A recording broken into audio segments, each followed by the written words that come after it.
Hey guys, happy holidays. It's Jasmine. Welcome back to my channel. This is a super short video, but I just want to give you guys an alternative way to put your names on your Christmas stockings. When I was growing up, we did the glitter with the glue to put our names on, but you can actually use vinyl. So this is just a quick video of what I did.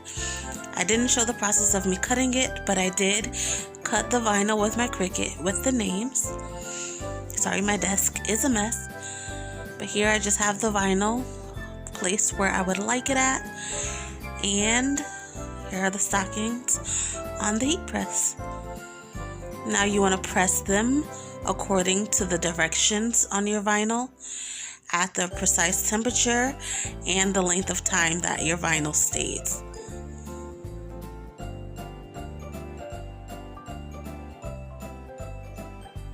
And here is the final product. Hope you guys enjoyed this. Again, it's super short, but straight to the point. Have a great Christmas. Give us a subscribe, hit that button.